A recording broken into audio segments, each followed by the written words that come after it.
Welcome, low ego action heroes. It's Debbie Levitt from Delta CX, and it is that time again. It's Tuesday, which means I'm here live to answer any question that you have. Any question you think I know the answer to, any question you think I don't know the answer to, I'm going to try. So send them in. You can write them in the chat, and they'll come up on the screen like, hello, Ana Lucia. Always happy to see you. Definitely one of my favorite people right now. And hey, you can also check out deltacx.com/links for lots of links to join our online communities and Patreon and other stuff, and send in a question anonymously. Maybe you need to dish on your current job. Maybe you're not sure how to do some work and you don't want your name to come up on the screen. Send it in and I will check it out. Let's see, before we jump in, speaking of delicious, I was just eating some chocolate. I'm sorry if there's any in my teeth, but thank you for the people who keep me in chocolate. Thank you so much to the paid Patreon members. We also have a free tier at the Patreon, and I absolutely welcome people joining for free or for paid. The paid tiers start at $1 American a month, so you can be part of something slightly more special for just $12 a year. But I know that doesn't fit in everybody's budget, so even if you can join at the free level, would love to see you there. So thanks as always to our Patreon members. Okay, so we got 2 questions in ahead of time because you can send questions 24/7 even while I'm sleeping, and we queue them up.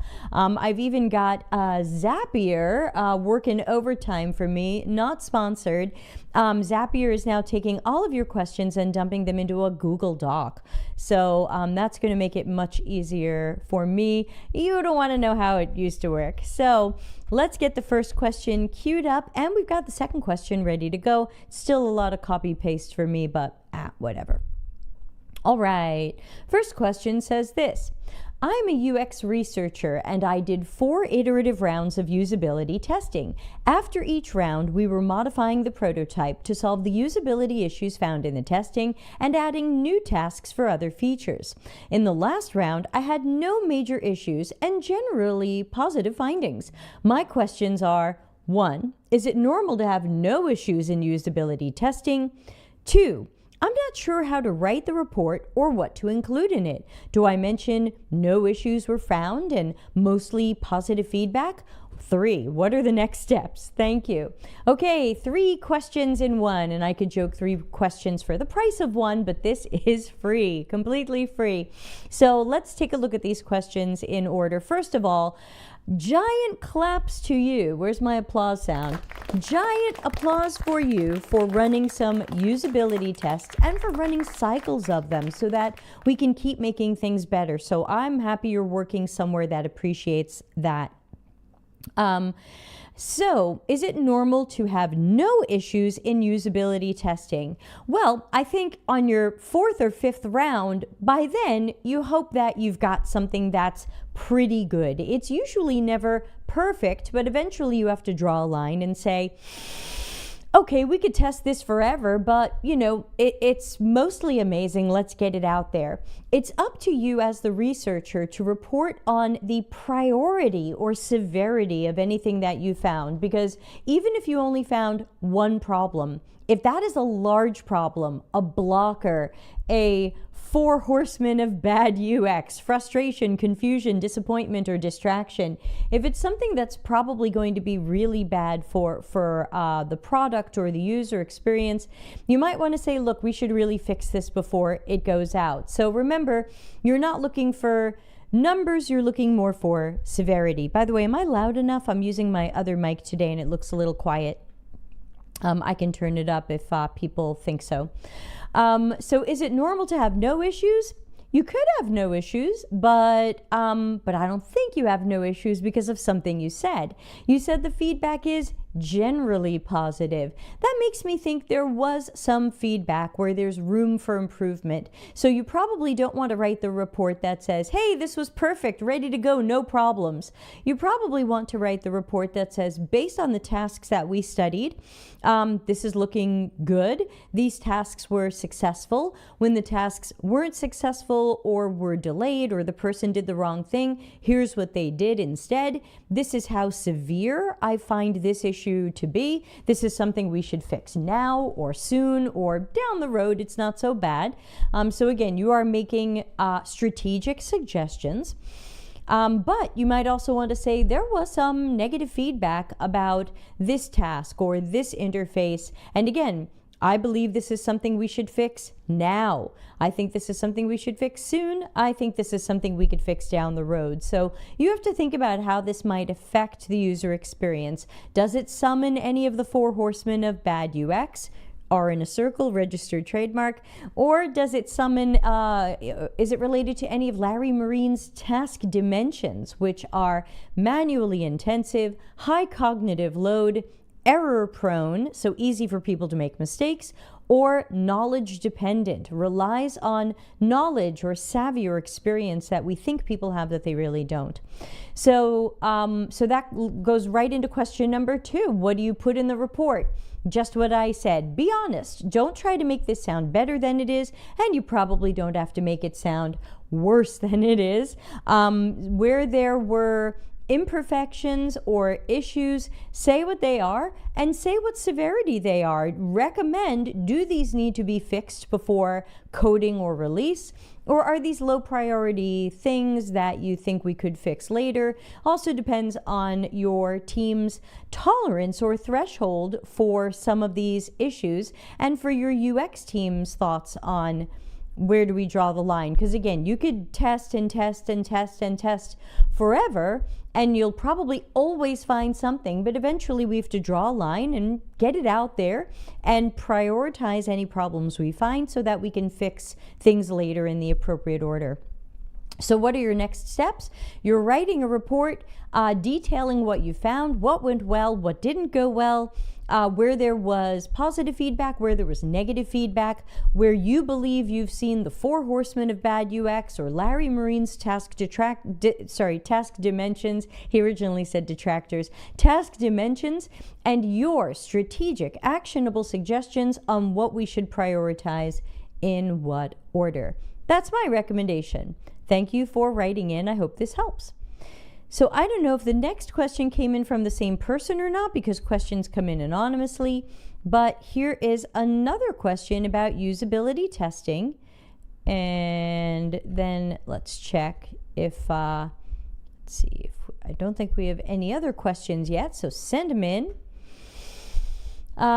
In a usability testing, what if only one participant had difficulty in it? Yeah, it's usability testing day, but honestly, ask about anything you might think I know the answer to, anywhere where I have expertise, CX, UX strategy, product strategy, music, pick something I can possibly know about. What if only one participant had difficulty in a task? Is it worth noting in the report? Another question is, what if during the usability testing session, I realize the participant is not suitable and not in our target audience, and we don't have the budget to replace him? Do I not include his results in the report? Okay, a bunch of super questions. I'm just going to turn my microphone up a little bit. If people, it's already up really high from this control. What about this control? Let's try turning it up from that control a little bit. How's that? Is that better? Sorry, everybody's watching the sausage being made. Oh, that looks a little better. Is that too hot? All right, so we got a couple of questions here. One is, if we only see something happen with one person, is it worth noting in the report? In my opinion, it depends what that is. Unfortunately, I can't say, but I would say very often I am noting in the report something one person did if it is, oh, look, we have spammers on Twitch. How sad. It's just sad.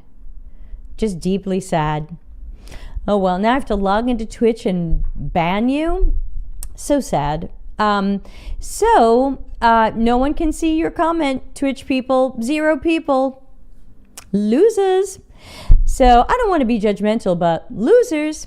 So back to the question, if only one person did something a little bit different, said something a little bit strange, found a problem that nobody else found, you definitely want to bring that up in your report, because the issue is that it's not usability testing and generative research and all forms of research and testing are not about how many people said a thing. Sometimes only one person finds a problem or notices a thing or has trouble in an area, but we still realize, that is a real problem that we need to do something about. And so in that sense, we would want to make sure that we are doing something about that. Speaking of doing something about that, now I'm going to have to log into Twitch and I'm going to have to ban all these people. I wasn't even logged in because I figured, who would bother? But no, we've got people bothering. So talk amongst yourselves for a moment, because logging into Twitch is a slow process. Anybody notice that? I have to log in. I then have to do 2-factor authentication. All of this just to ban spammers. You would think with our AI technology by now that systems would recognize spammers and would be able to knock them out for me. But yet, here we are. We have AI pretending they can do my job, and we can't even knock out spammers. So let's try to see if I can log into Twitch today. Yes, this is not how our time is best spent, but while I do this, you can certainly send your questions in, and I will get to them after I ban a whole bunch of people.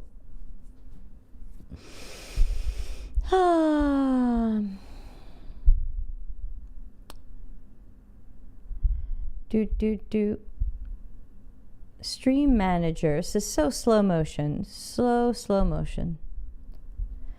So many pop-ups that I have to say no to. Really, really sad. All right, let's see. So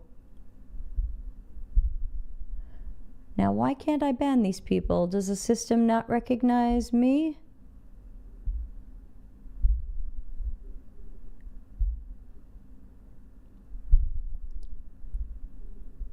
Block. Yeah, I don't think it's weird. It doesn't look like Twitch is letting me block these people. So that's strange. Let's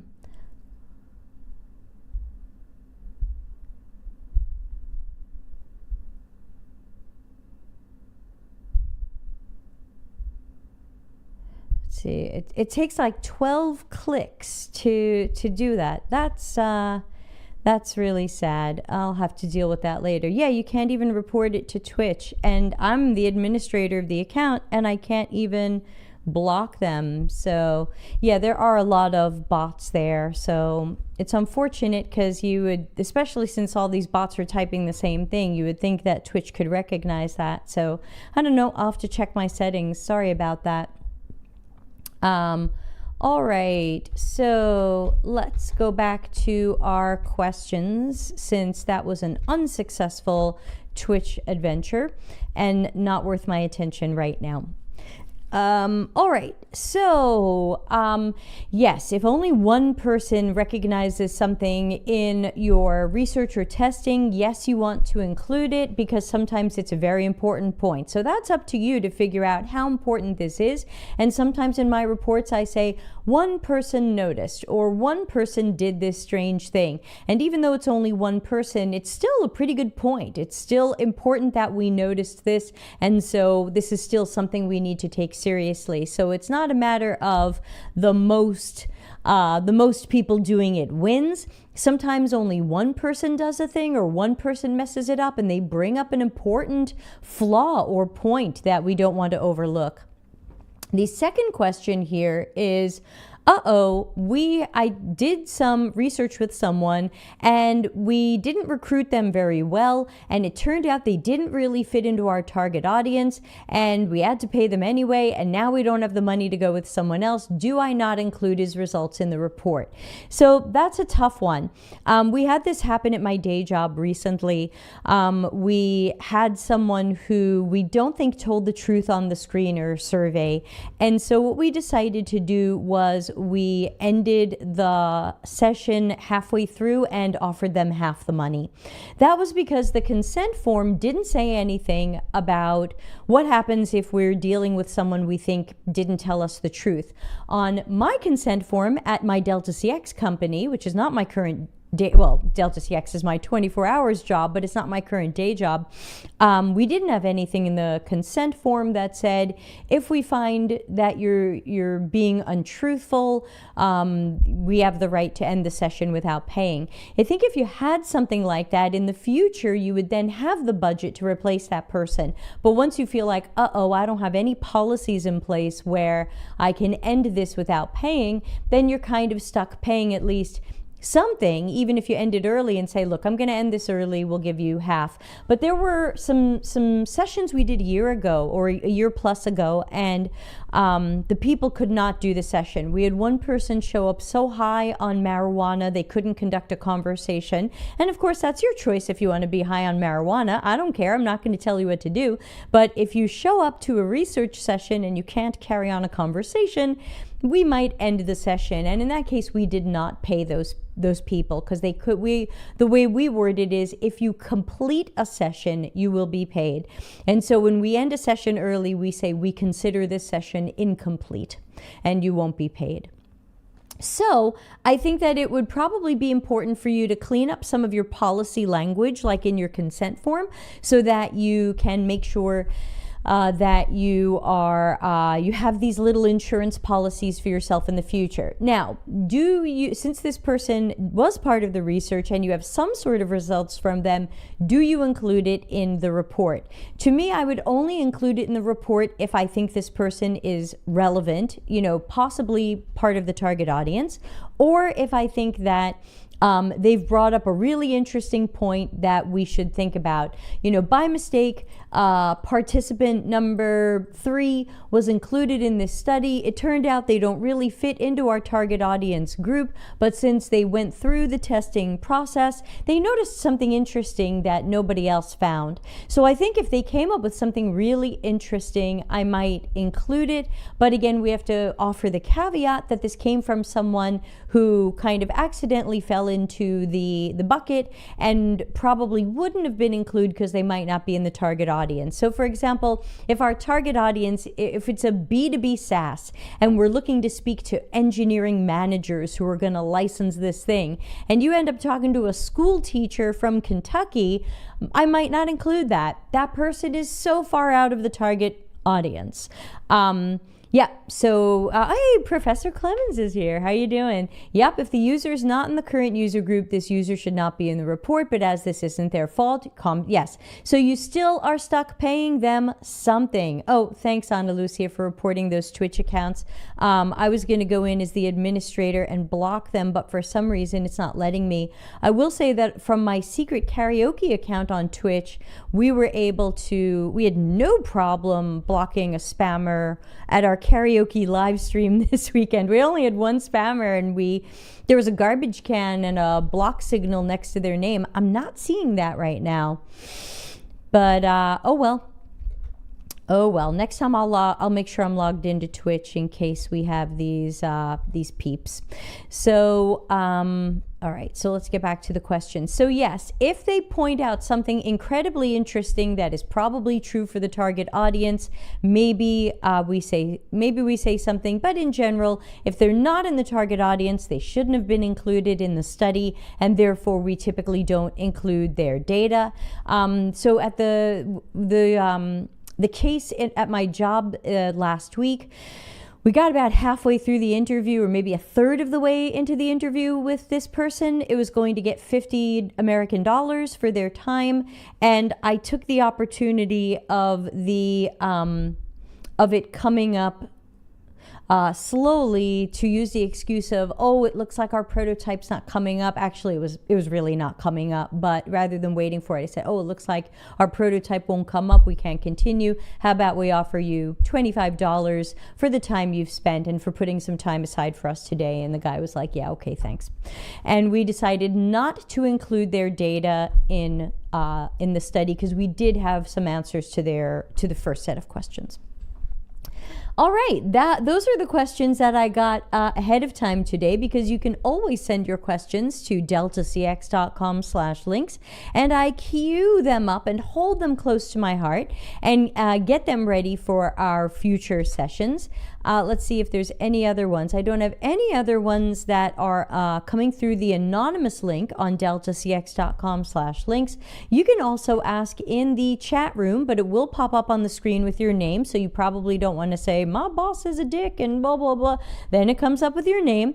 Or if you are part of our Patreon group and you are at least mid-level Patreon group, you have a special channel in our CXCC Discord where you can ask your questions and they get priority treatment. Though today everyone gets priority treatment because I have no other questions on the list today. So womp womp. Usually I hang around for an hour. I've been here 20 minutes. That's my dog crying. Sounds like my husband is home and must have let her out. I had her in the yard with the other dogs, and even though they're her family, she doesn't love that. Olivia, come sit with mommy. Do you want to come sit with mommy? You seem upset. Come here. Come here. Come say hi to everybody. No, stand up. Come on. No. She doesn't like to be on camera, but you can hear she's overexcited. It's also her dinner time. She's wondering where that is. I'll have to feed her later. Olivia, come sit with mommy. Hold on. While you all ask your questions, I'll get a special guest, Olivia. Olivia, I'm coming to get you. You're coming on today's show. Come here. Come here. Come here. Oh, ready and so.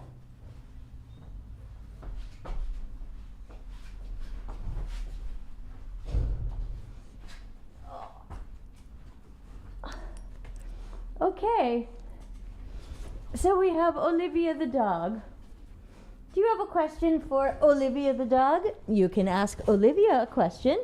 You can also ask me a question, because this is Q&A AMA. Ooh, and I do it every Tuesday, taking your questions live. Are you okay? Did you have a terrible morning stuck with your own family?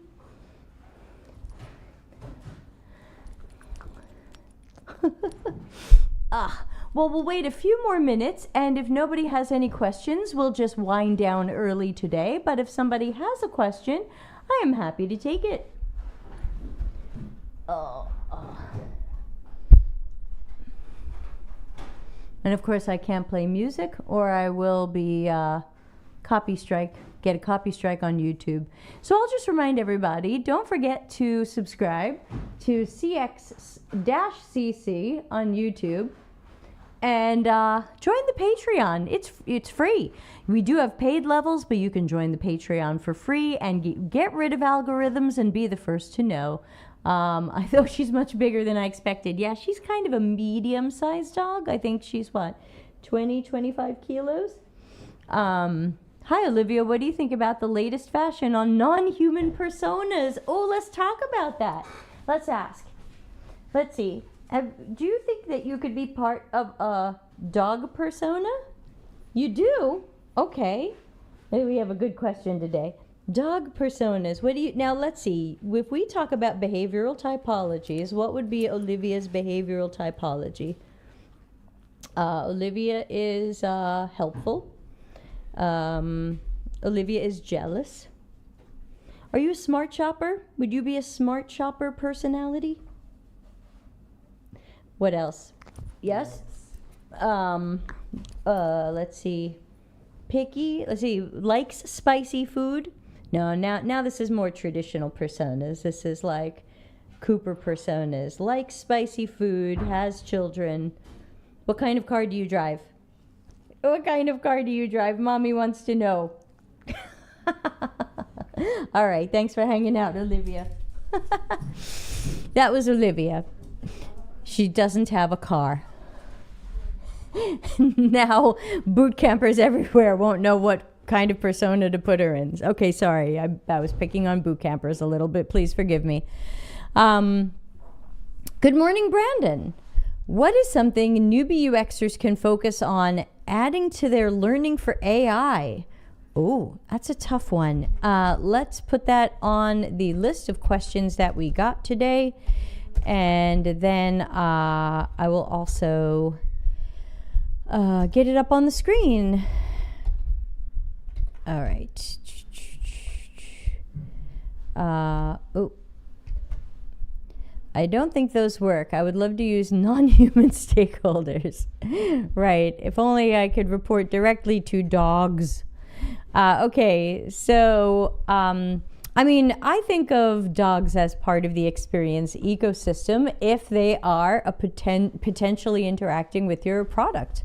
Are you making dog collars? You need dog personas. Okay, so the real question that we have comes from Brandon. What's something newbie UXers can focus on adding to their learning for AI? That's really tough because right now I am having more of a hate relationship with AI than a love relationship with AI. There are a few areas in which I think AI is doing very well and working well and a positive experience. Some things with transcription and language, some things, certainly Google Maps is a lovely AI, but the AI related to like UX tools I'm not happy with. If you're saying just learning AI in general, I'm probably disqualified here because even though someone sent me a list of courses yesterday, I was like, I'm not going to take any of these for two reasons. One, I don't have time. Two, by the time I take these, they're probably outdated. So it's hard for me to say. I'm not too sure. I guess my question, Brandon, would be, what are you doing right now to try to learn things related to AI? I mean, a lot of the AI courses I see are like how to write, prompt engineering, how to instruct something like a ChatGPT to write something better than it otherwise would have, instructing it on tone, instructing it on language, instructing it on length, instructing it on formality. But again, I am not a super AI fan right now, so I am not sure what you'd want to learn. I mean, to me, the question is, what do users need that is solved by AI? Some people say, oh, more chatbots. And I go, hey, hands up. How many people love interacting with chatbots, AI or otherwise?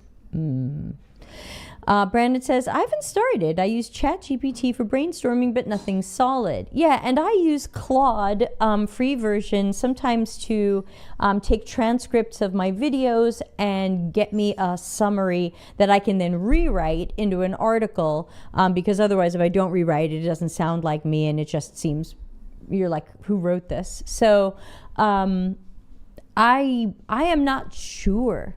Because AI, from what perspective? I don't yet see the uses for AI in UX work. We've got that coming from other people as well. Dr. Nick's been posting about his misadventures in trying to bring AI into his practice. That doesn't seem to be working for him yet. I haven't found it working for me yet. So I don't even know what I would learn about AI. I know some people have taken some, I think Larry took a course. You might be able to find it on Larry Marine's LinkedIn if he added it as a course or a certification. But I haven't taken any courses yet, so I'm unfortunately not qualified to say, oh, you've got to take this AI course. It would be really good for you. I think Larry was joking the other day in someone's LinkedIn comments like, wait, AI is this good, but I still have to take a course to learn how to ask it to do something? Like, why can't I just... That to me is the fun part about Claude, because I don't use ChatGPT. With Claude, I just write to it as a human, and I usually get some decent results depending upon what I'm asking it to do. If I'm asking it to access real data out in the real world, it doesn't do that well. It doesn't seem connected to current data. I asked it who wrote my book, and it named other people. But if I ask it to think about something with me or take an angle on something or summarize something, that it seems to do surprisingly well sometimes. So yeah, a couple of thoughts there on AI. I'm certainly interested in where it's going to go, but it's not there yet. Ana Lucia says, Claude sounds somewhat better than ChatGPT, but I can't even try it out. Not available in my country. Oh, I don't know if you can VPN and try it. Clemens says, the problem is, as Fried said, the illusion of creativity. Yeah, that's true too. I also remind people say, oh, AI is going to help us be so innovative. And I say, how can something that's remixing what already exists be innovative? Like, by definition, it can't necessarily invent something new. It can only give you back theme and variations, for all of you musicians out there, theme and variations on what already exists. So that I also think is the illusion of creativity. And then I think about like some of the people I look up to as the most creative. Like, you know, who's my favorite inventor? Paul Dietz. Who's my favorite creative person? Joe Rohde. You know, these are Disney Imagineers or former Disney Imagineers. I cannot imagine them going to ChatGPT or Claude and trying to ask these things to invent the things that these people invented. When I think about the things that Paul Dietz has invented, I cannot imagine AI doing that for him.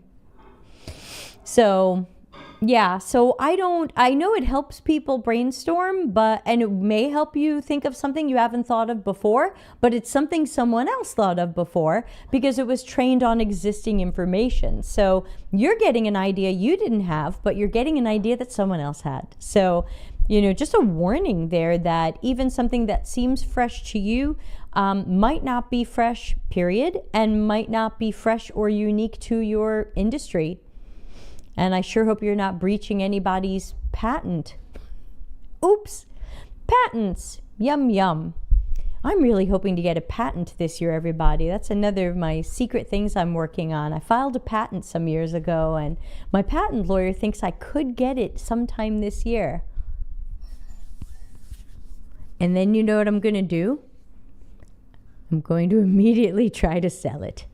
But yes, that's a side, one of my many side adventures that I'm working on. So hello, this is Q&A AMA. I'm happy to take your questions on pretty much any topic, especially topics that I'm qualified to talk about. And you can put something in the chat here like Brandon did, and we'll copy paste it. Or you can send something anonymously over, there's a link on deltacx.com/links, which will take you to the anonymous way to ask a question, or just the longer way, because YouTube limits how many characters you can write. So the longer way to ask a question. So yeah, thank you. Ciao. My mother-in-law's back from her medical appointment.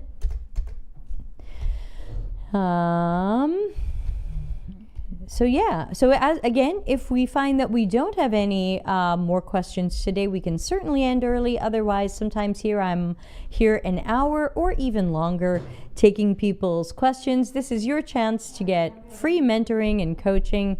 That's my mother-in-law. And yeah, here for you, as always.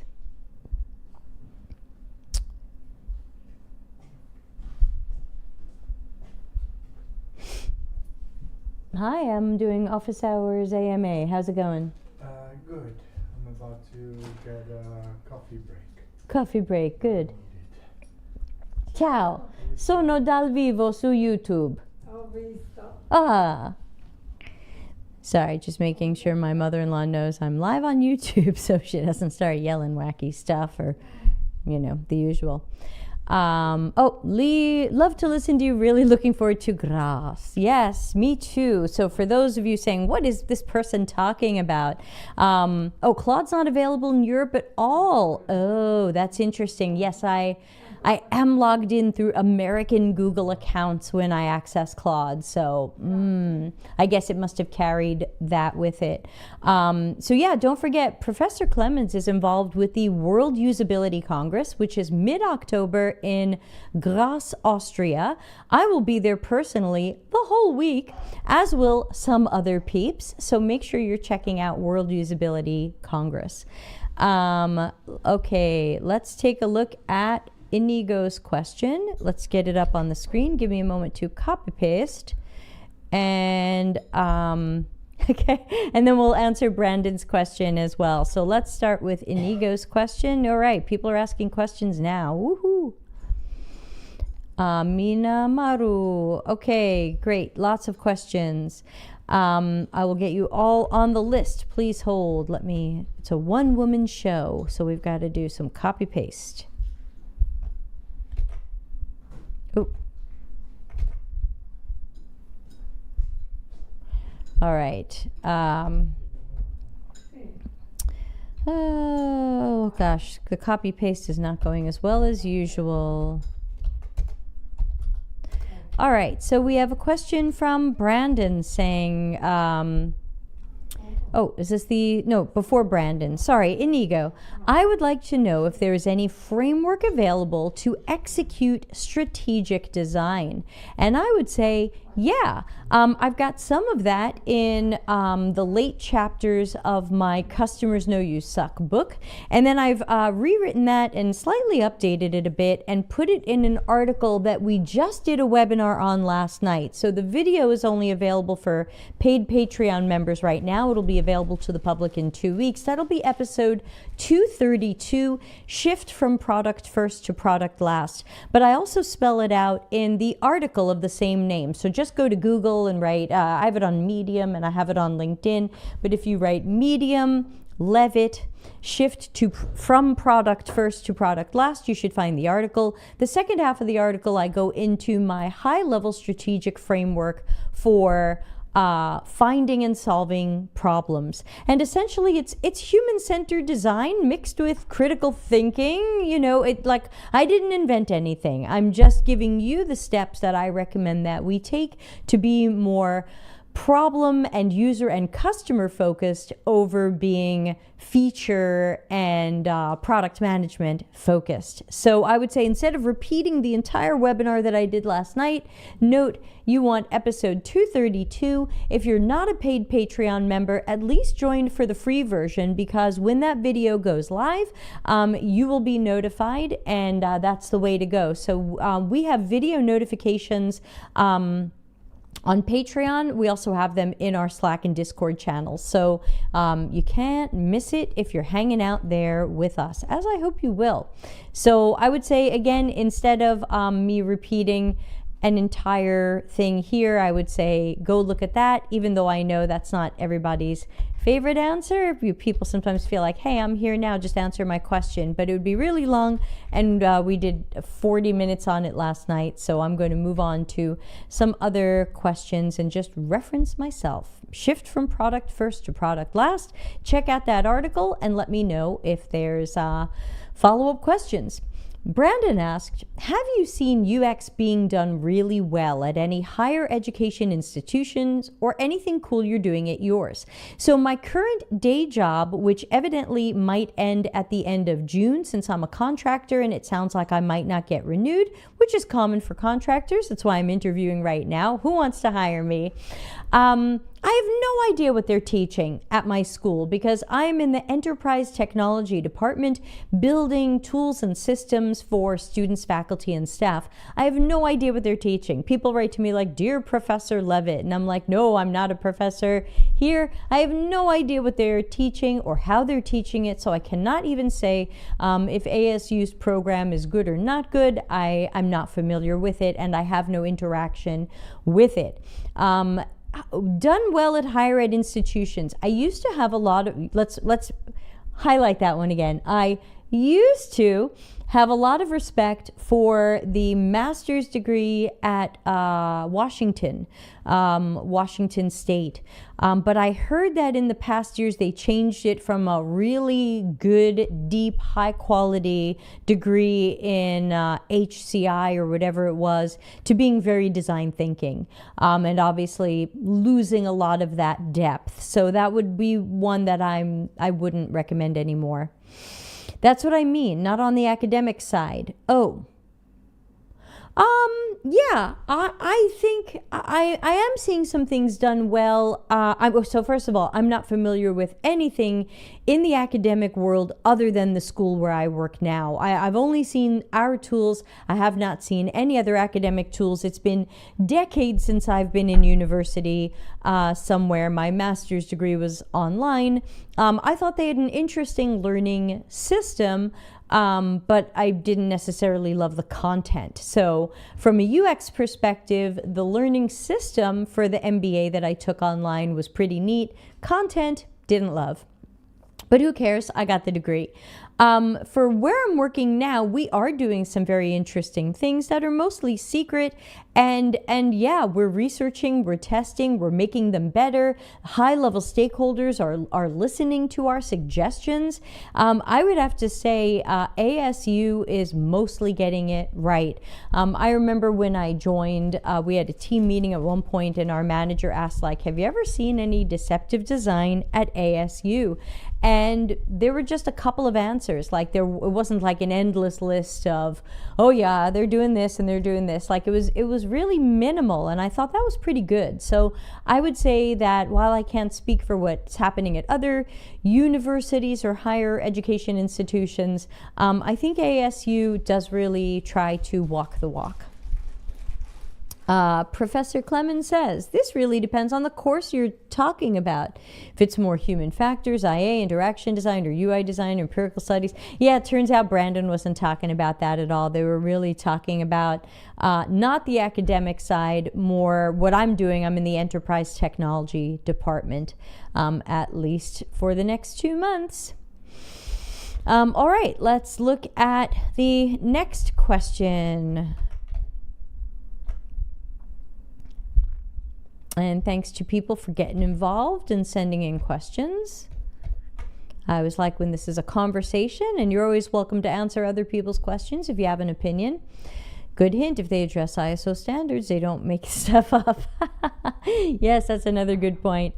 Okay, so Minamaru asked, is there any way to find out how much a company values UX? I'm looking for my first job, and I would like it to be not a terrible experience. Yes, was that episode 129? Let's do a quick Googling and see if it was episode 129. Let's see. YouTube Delta CX 129. Yes, it's 129. So just go and search for YouTube Delta CX 129 or on YouTube Delta CX 129. We had the always awesome Julia DeBari on our show. This was probably almost 2 years ago, though I didn't look at the date just now. And she came with a neato slide deck to talk about some questions that we can ask during job interviews to get a better feel for what's going on in a company. And it's always hard. You can't be like, hi, tell me what your problems are. And everyone's like, oh yeah, shit's on fire. Usually they try to make it sound like the place is pretty good, so you'll want to work there. So we have to ask questions some other ways, like, what's their process, and who's involved in that, and who decides a researcher's or designer's priorities. But again, as someone trying to find their first job, don't be surprised if your first job is not that great. Very often we are kissing frogs, as they say, on our way up. And many of my first jobs in different industries I've been in have been a bit sus, and then you just grow out of it and you move on. So I would say try not to get the job that's a super disaster that you're going to regret, but just know it might be a little mediocre as you work your way up. But yes, check out episode 129 answers your question, 232 answers Brandon's question, though that's still unlisted for Patreon members for another 2 weeks. So yeah, luckily I have a library now of over 900 videos where I can just say, hey, wait, we talked about that one. Go watch the thing. So yes, please check that out. And yes, very useful. I hope so. Another one, who has the mandate for UX and HCD? If there is none, run.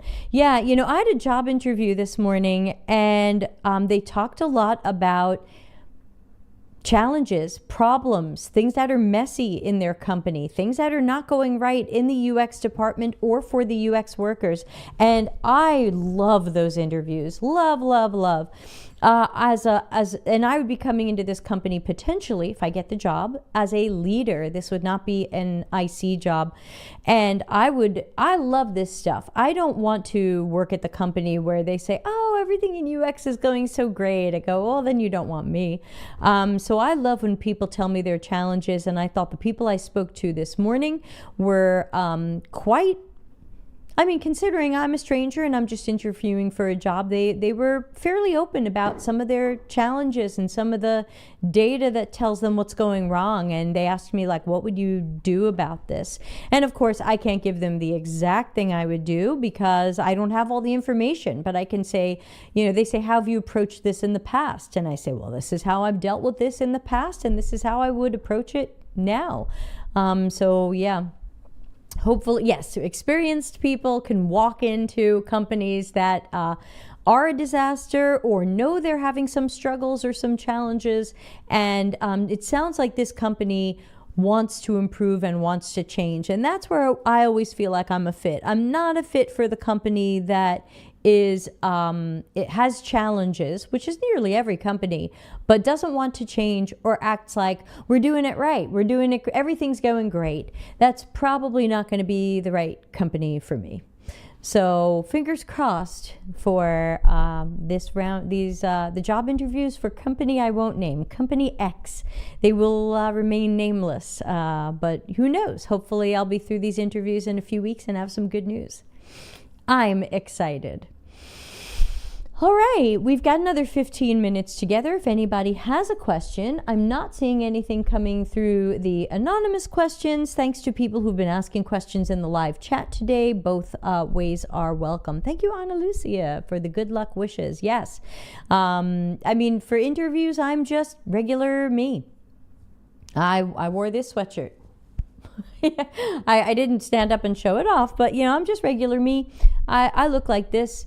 I just regular me.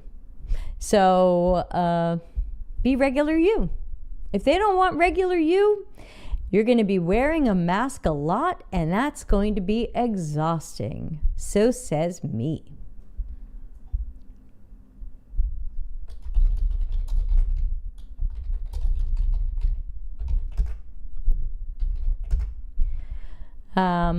Let's see what else is going on. Okay. I'm getting so many long LinkedIn messages. Will Olivia be getting producer credit for this episode? No, she didn't do enough. So she here? I don't see her. Yeah, nope. I don't think crying a lot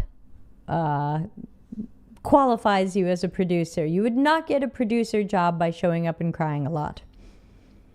Just a guess. Just one woman's opinion. So there. Let's see. Yeah, I had a call scheduled with someone today, not a job interview, and they missed it. And that's fine. People miss calls all the time for various reasons. But my favorite is the Italian phrase for someone who we say in English who stands you up, who misses an appointment and doesn't say anything at all or until way later. They did get in touch with me. They rescheduled. They apologized. But when they stand you up, we have a word for... We say they stood you up in English. What's said in your language? Many of you speak other languages in the chat today. Well, how would you translate that phrase back into English? Because in Italian, we say, they threw a garbage can at me. Literally, if you translate that back, everyone understands it as they stood me up or they didn't show up and didn't communicate. But it translates back as they threw a garbage can at me. What is it in your language? I'm always curious how some of these idioms translate back. So yes, you can throw a garbage can at me. Not recommended for real life, only recommended for missing calls. I'm not coughing. That's the parent. And yes, don't forget, join the Patreon, peeps.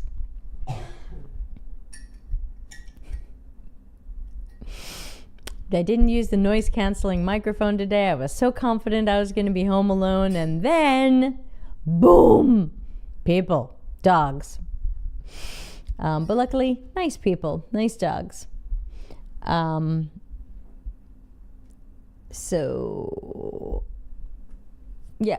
Anyway, if we don't have any more questions, we can wind down a few minutes early. I'll get the end of show flames ready to go. I do this every Tuesday, sometimes at 3 p.m. Italy time, sometimes at 11 p.m. Italy time.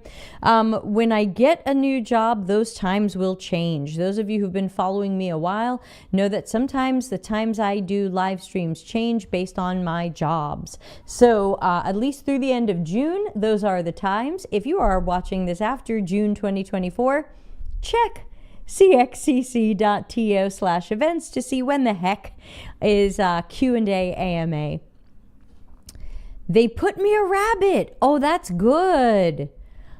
They put me a rabbit. Oh, wow. That's almost as good as they threw a garbage can at me.